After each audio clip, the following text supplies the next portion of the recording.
પણ ભક્તો તમે જોજો કે આપણે અહીંયા જે ચૂંટણીમાં હારી ગયેલા જે નેતા છે ને સ્વામી, આ ચૂંટણીમાં હારી ગયેલા નેતા એ સભામાં કેવું પ્રવચન કરતા હોય, કેવું ભાષણ કરતા હોય ખબર હે?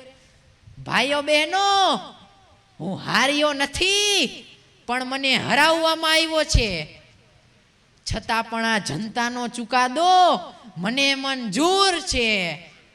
તે લે કાકા, જનતાનો ચુકાદો તને મંજૂર જ હોય ને, વિધાનસભામાં કઈ વંડી ઠેકીને થોડું જવાય હે? પણ ભક્તો, આપણા ભારત દેશના વડાપ્રધાન આદરણીય શ્રી નરેન્દ્રભાઈ મોદી એ પણ કેવું સરસ મજાનું પ્રવચન કરે, એકદમ મીઠડી ભાષામાં, આપણને સાંભળવાની પણ ખૂબ જ મજા આવ્યો. એ કંઈક આવી રીતે પ્રવચન કરે: ભાઈઓ બહેનો, આ પાકિસ્તાનના આતંકવાદીઓ અને ત્યાંના વડા